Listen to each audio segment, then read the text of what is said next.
Λοιπόν, γεια σας παιδιά. Σε αυτό εδώ το βίντεο θα σας δείξω πώς να λύσετε τον απλό κύβο του Rubik 3x3.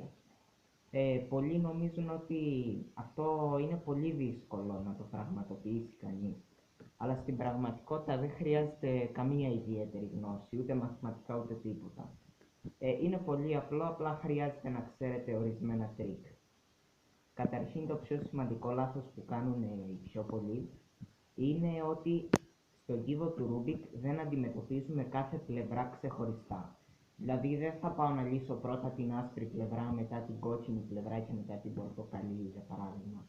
Αλλά θα πάω να λύσω πρώτα την κάτω στήλη, μετά τη μεσαία στήλη και μετά την πάνω στήλη. Επίσης, άλλο ένα σημαντικό λάθος που κάνουν κάποιοι είναι ότι για παράδειγμα, αν έχω αυτό εδώ το σχήμα, αυτή εδώ η πλευρά δεν είναι η πορτοκαλί πλευρά, επειδή έχει τα περισσότερα πορτοκαλί. Είναι η κίτρινη πλευρά, επειδή απλούστατα το κεντρικό τετράγωνο είναι το κίτρινο. Έτσι αυτή είναι η κόκκινη, η πράσινη, η άσπρη, η μπλε και η πορτοκαλί.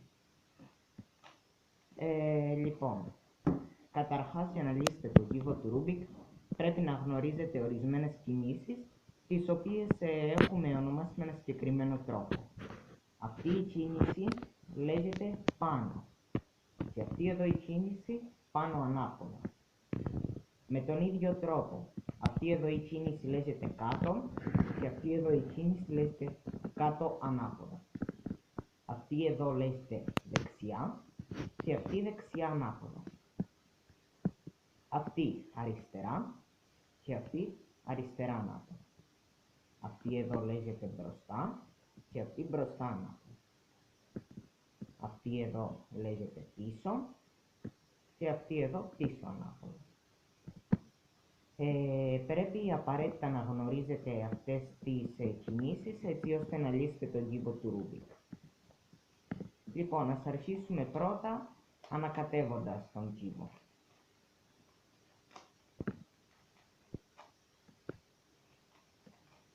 Σημείωση. Δεν υπάρχει εύκολο και δύσκολο ανακάτεμα. Όλα τα ανακατέματα λύνονται πολύ εύκολα για κάποιον ο οποίος ξέρει να λύσει τον κύβο. Εγώ προσωπικά, επειδή με βολεύει, θα αρχίσω να λύνω από την άσπρη πλευρά. Εσείς μπορείτε να αρχίσετε από όποια πλευρά θέλετε, αλλά σας συνιστώ στην αρχή να αρχίσετε από την άσπρη για να μην μπερδεύεστε. Αυτή λοιπόν είναι η άσπρη πλευρά, γιατί έχει το άσπρο σαν κεντρικό τετράγωνο. Στόχος μας είναι πρώτα να φτιάξουμε ένα άσπρο σταυρό. Για να φτιάξουμε ένα άσπρο σταυρό όμως, χρειάζεται τα άσπρα τετράγωνα εδώ να έχουν από κάτω το ίδιο χρώμα με το κεντρικό τετράγωνο. Δηλαδή, εδώ έχω ένα άσπρο αυτοκολλητάκι, αλλά εδώ πρέπει να είναι πορτοκαλί, όπως αυτό εδώ το κεντρικό χρώμα. Αν το κομμάτι είναι σε αυτή τη θέση, τότε είναι λάθος. Γιατί ναι μεν έχουμε άσπρο εδώ πάνω, αλλά εδώ θα έπρεπε να είχαμε μπλε, όχι πορτοκαλί. Οπότε γνωρίζουμε κατευθείαν ότι αυτό το κομμάτι θα πρέπει να μπει σε αυτήν εδώ τη θέση. Κάθε κομμάτι στον κύβο έχει μια συγκεκριμένη θέση και όχι πολλές. Για παράδειγμα, αυτό εδώ το κομμάτι είναι άσπρο και μπλε. Άρα ξέρουμε αμέσως ότι θα μπει στην άσπρη πλευρά και στην μπλε πλευρά. Εδώ. Για να μπει θα το φέρουμε ακριβώς εδώ στην μπλε πλευρά και θα το γυρίσουμε από πάνω στην άσπρη. Βλέπουμε όμως ότι δεν έχει μπει κανονικά.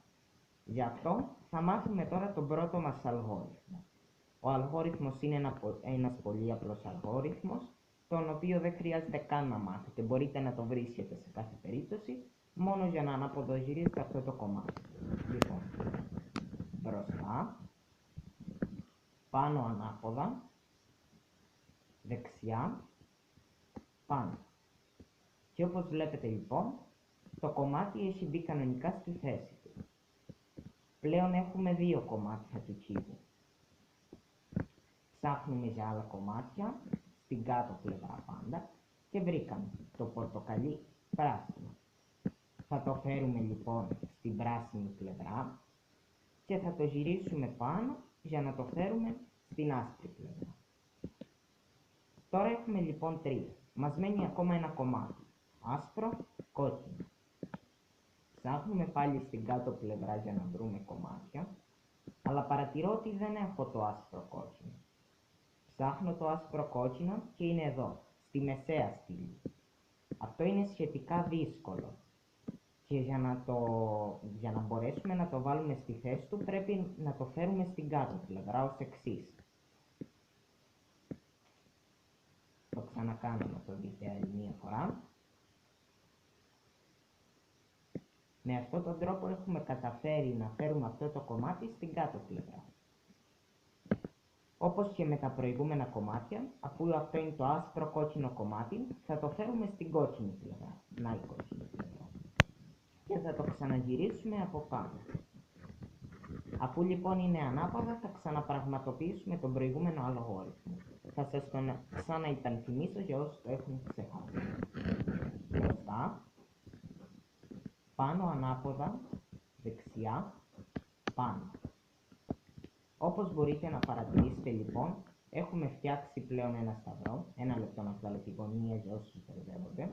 Ένα σταυρό, στον οποίο έχουμε όπου πράσινο το πράσινο, όπου πορτοκαλί το πορτοκαλί, όπου μπλε το μπλε και όπου κόκκινο το κόκκινο. Το επόμενο βήμα είναι να βάλουμε τις άσπρες γωνίες στη σωστή τους θέση. Οι άσπρες γωνίες είναι 4 και μπαίνουν πολύ εύκολα.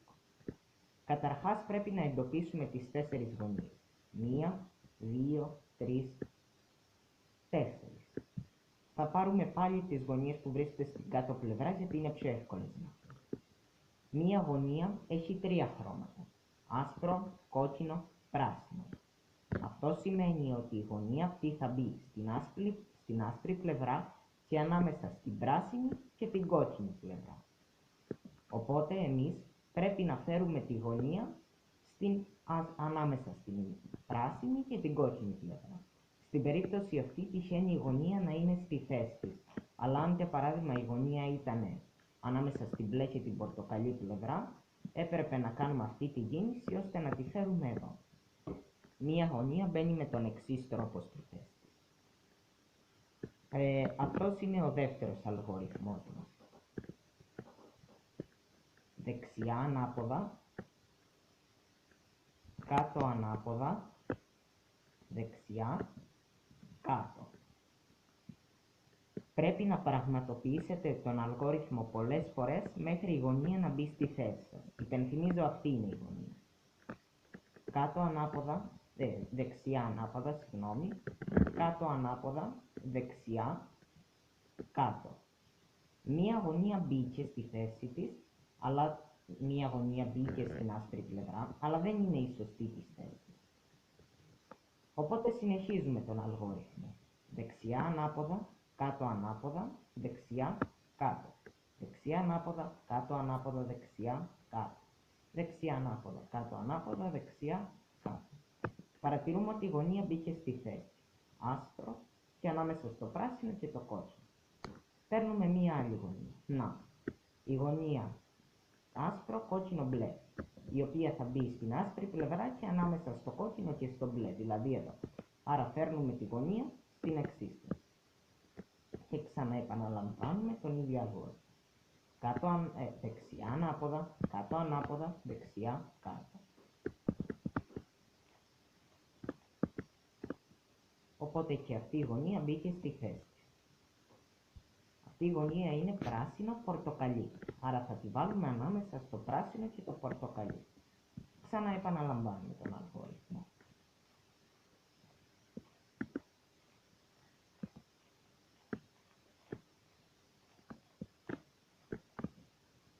Μία γωνία θα πρέπει να έχει μπει, αν επαναλάβετε τον αλγόριθμο, μέχρι 5 φορές, όχι περισσότερες. Και η τελευταία γωνία, πορτοκαλί μπλε, ανάμεσα στο πορτοκαλί μπλε, είναι στη θέση της. Δεξιά ανάποδα, κάτω ανάποδα, δεξιά, πάνω, κάτω.